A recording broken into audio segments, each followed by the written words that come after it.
Title: Inside Rikers Island, the prison that breaks inmates. The monster behind the fence. If you think freedom's scary, wait till you see what happens when the walls close in. Like, comment, and subscribe, because what you're about to hear will make you question what justice really means. Rikers Island. A name that doesn't just belong to prison, it's a legend. An island of steel and silence wedged between Queens and the Bronx, where New York sends its broken, it's violent, and it's forgotten. Over 400 acres of concrete to spare, surrounded by frigid waters and guarded by the ghosts of those who never made it out. It's here that our story begins, not with a crime, but with a man. His name was Marcus "Ice" Turner. In the Bronx, he was known as a street legend, a quiet enforcer who didn't talk much, but when he did, people listened. He wasn't the loudest or the meanest, but he was the one everyone feared for a reason. Ice never lost his cool, even when he pulled the trigger. In 2012, Marcus was arrested after a botched robbery that left a small-time dealer hospitalized. The cops wanted him for years, and this time they had enough. When the cuffs snapped around his wrists, Marcus didn't fight. He just smiled, looked the arresting officer in the eye, and said, "Guess I'm finally going home." Rikers was his home now, a world where the strong survived and the weak vanished. The bus ride across the bridge felt like an eternity. From a window, Marcus watched the skyline fade behind him, freedom growing smaller with every mile. Ahead, a gray island rose from the mist, topped with barbed wire and misery. The moment the gates closed behind him, the air changed, thicker, colder, and heavy with fear. Inside, chaos was the language everyone spoke. Correctional officers barked orders, while inmates sized each other up like predators in a cage. Fights erupted over food, beds, even glances. But Marcus stayed quiet, watching, calculating. He'd seen enough on the streets to know, in a place like this, the first move could also be your last. His first night, the sounds kept him awake. Metal doors slamming, screams echoing down the corridors, the constant buzz of fluorescent lights. But what haunted him most wasn't the noise.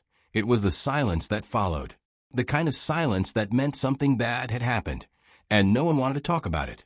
In the morning, he met Rico, a fast-talking inmate who'd already been on the island for 8 months. Rico warned him, "This place don't kill you with knives, bro. It kills you with time.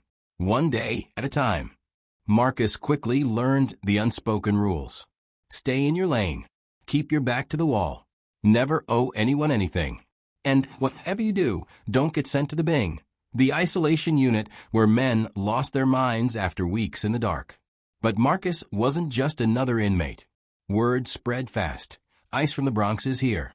Some feared him. Others wanted to test him. Within days, he was drawn into a power struggle between rival factions.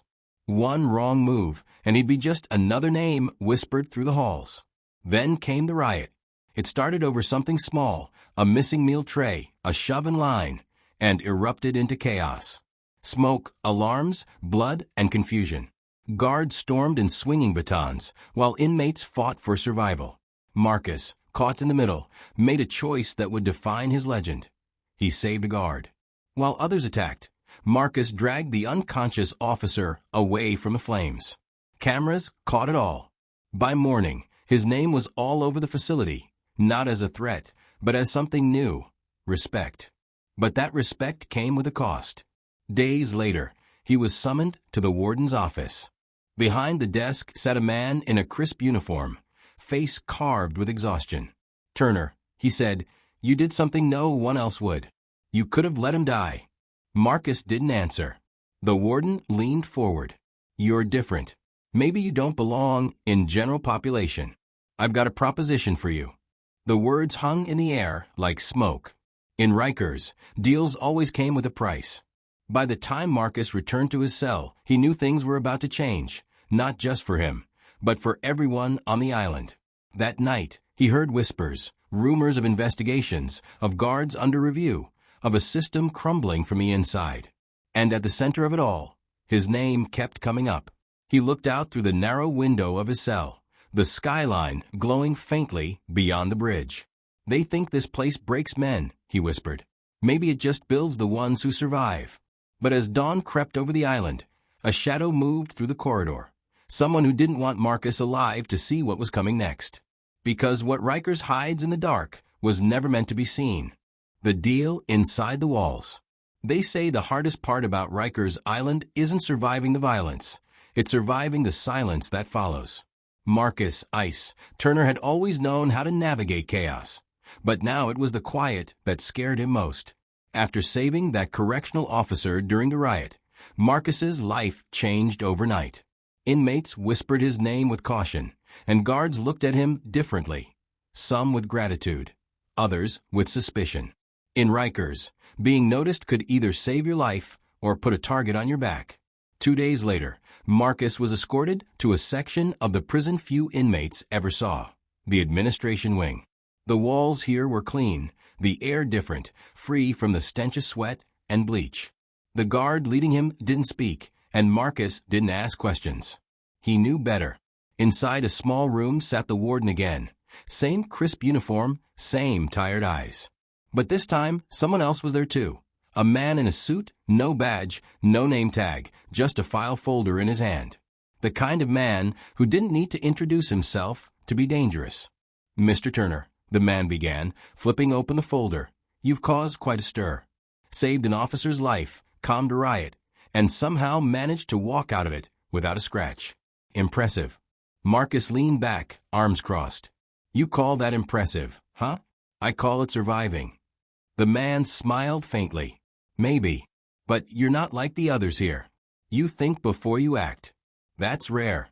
He slid a piece of paper across the table. "We're investigating some irregularities on the island. Drugs, smuggling, internal corruption. The kind of things that don't happen unless people on both sides are getting paid. We think you can help us." Marcus stared at the paper, a confidential cooperation agreement. His signature at the bottom would mean freedom, or a death sentence if anyone found out. "So what?" Marcus said quietly. "You want me to be your snitch?" "Not exactly," the man replied. "We want eyes, ears, someone who can move where we can't. Help us, and we can make sure your sentence doesn't run its full course." The room fell silent. Marcus thought about the streets, his mother's old apartment, the son he hadn't seen in 6 years. Then he thought about Rikers, the screams at night, the constant fear, the blood on the floors. Maybe this was his way out. Or maybe it was just another trap. He didn't answer right away. He just said, "I'll think about it." That night, Marcus returned to his cell. But something had changed. Every face looked sharper. Every whisper sounded like a threat. He knew eyes were on him, both the inmates and the guards. The island had its own way of sniffing out secrets. 3 days passed before the first warning came. Someone had carved 2 words into his door, "Dead rat." He didn't need to guess what it meant. Someone knew, or thought they did. The next morning, Rico pulled him aside in the yard. "You need to watch yourself, Ice. Word is spreading you've been talking to the suits. Guys in Block D are saying you're working with them." Marcus kept his tone calm. "You believe that?" Rico looked at him for a long moment. "Doesn't matter what I believe. In here, rumors kill faster than knives." That night, Marcus couldn't sleep. The corridor lights flickered on and off, shadows crawling across the walls. He could hear muffled footsteps outside his cell. Then a whisper. "Turner." He stood up, heart pounding. The voice was low, calm, but cold. "Stay quiet," it said through the bars. "You think saving that guard made you a hero? You just made yourself a problem." By the time Marcus stepped to the door, the voice was gone. Just the echo of footsteps fading into the dark. The next morning, a fight broke out in the showers. It was fast, brutal. 2 inmates, one of them from Marcus's block. When it was over, the man who'd whispered through Marcus's door lay bleeding on the floor. The guards called it self-defense. But Marcus knew better. Someone was cleaning house. That evening, he was called back to the warden's office. The same man in the suit was waiting, but this time, his tone was different, sharper, impatient. "You've been given protection, Turner," the man said. "We're trusting you to do your part. Information, movement patterns, anything unusual." Marcus snapped. "You think I'm safe?" You think I can walk around here like I'm invisible? People are dying. The man leaned in close, lowering his voice. That's why you need to decide. Are you surviving this place, or letting it swallow you like everyone else? When Marcus didn't respond, the man dropped a file on the desk. Inside were photos, contraband hidden in walls, guards taking bribes, and names. Names of people Marcus recognized. Even Rico's. That night, back in his cell, Marcus stared at the ceiling. He realized what the man in the suit really wanted wasn't justice, it was control. Rikers wasn't just a prison. It was a system built on secrets, favors, and blood. And now he was part of it. He had two choices: expose the truth and risk dying as a snitch, or play their game long enough to walk out alive. By dawn, Marcus made his choice. He whispered to himself, "They think they're using me. But when I'm done, I'll own this island." Outside, the sun rose over Rikers, cold, blue, and merciless. But deep inside the prison, the real war had just begun. The fall and rise of Marcus Turner. The morning fog rolled over Rikers Island like a ghost that refused to leave. The metal gates screeched open as inmates were herded out for yard time, their orange uniforms glowing under the pale blue sky. But Marcus Ice Turner wasn't among them. He sat alone in a dim interrogation room, his wrists cuffed, his jaw tight, and his mind spinning faster than the ceiling fan above. The man in the suit was back. No smile this time, just that flat, unreadable stare. "You've been busy, Turner," he said, dropping a manila folder on the table. "Smuggling routes, contraband lists, guard rotations. You've given us everything we need." Marcus looked up slowly. "So when do I get what I need?" The man leaned forward. "When we're done. And we're not done yet." Marcus chuckled bitterly. "You mean when you're done with me?" The man didn't deny it. "You're a valuable asset. Don't ruin that by thinking you have leverage." But Marcus wasn't the same man who'd walked into Rikers a year ago. He'd learned the rules and how to break them. "See," he said, "the thing about leverage is it's not something you give. It's something you take." That night, word spread across the blocks like wildfire. 2 guards were arrested at the front gate with a stash of drugs, burner phones, and cash hidden in their lockers. It was chaos: searches, lockdowns, interrogations. Every inmate was pulled from their cells, questioned, stripped of privacy. And through it all, Marcus stayed calm. Because for the first time, the chaos wasn't consuming him, it was working for him. Rico found him 2 days later, during a short break in the mess hall. The air smelled of bleach and burnt coffee. Rico looked nervous. "They're saying it's you," he whispered. "Half the yard thinks you snitched on the guards." Marcus met his eyes. "And what do you think?" Rico hesitated, then sighed. "I think you got a plan. I just hope I ain't part of the crossfire." Marcus smirked. "No one walks through Rikers clean, Rico. Not even you." That night, a storm hit the island. Lightning cracked the sky open, illuminating the steel fences and flooded yards. Inmates pounded on their cell doors, shouting, laughing, screaming, like animals caught in a cage during the end of the world. Amid the chaos, Marcus made his move. He'd spent months mapping out the routines, which guards worked which shifts, which cameras glitched at certain times, where the blind spots were. He wasn't planning an escape from Rikers. He was planning an escape from the deal. In the dead of night, Marcus left a note under his bunk. "If I disappear, check the East Storage Wing." That's where the real secret of Rikers lay, a section that had been closed off for repairs for nearly a year. But Marcus had found his way inside weeks ago, during cleanup duty. It wasn't empty. It was a stash house, run by corrupt guards, filled with drugs, contraband, and cash meant to fund the very corruption the investigators claimed to fight. When the storm cut power across half the island, Marcus slipped out of his block and made his way there. Water dripped from the ceiling. The hallway flickered with failing emergency lights. He reached the storage wing and froze. The man in the suit was already there, standing among crates of confiscated contraband. "I knew you'd come," he said quietly. "You didn't really think we didn't know, did you?" Marcus's jaw tightened. "You played me. From the start." "You were useful," the man said simply. "Rikers runs on control, not justice.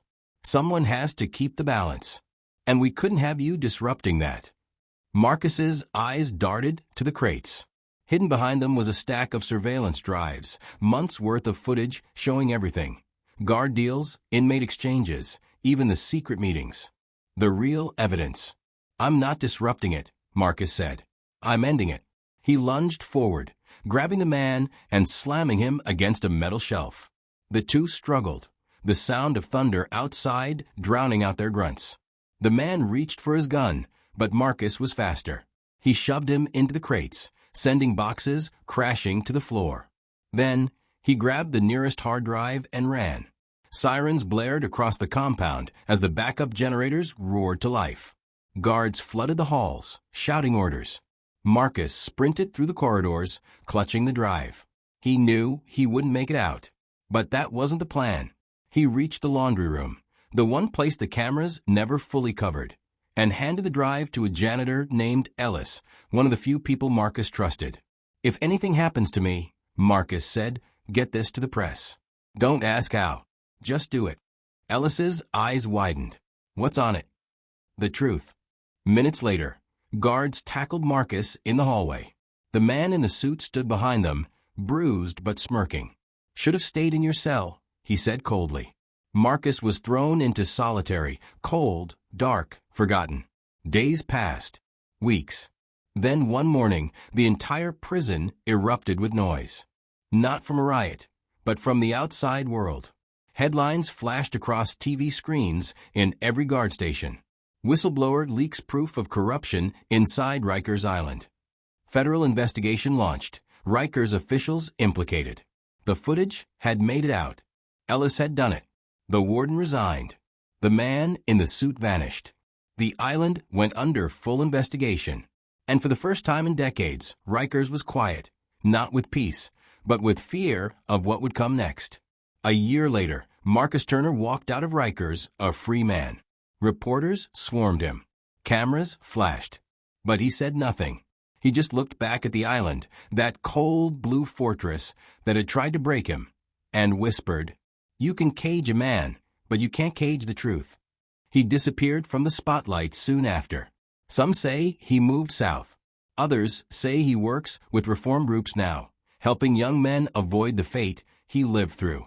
But inside Rikers, the name Marcus "Ice" Turner became legend, the inmate who broke the system from the inside. And if you listen closely, even now, the guards still whisper about that stormy night, when the island learned fear for the first time. If you think this story was intense, you're not ready for the next one, hit subscribe, because what comes next will change the way you see justice forever.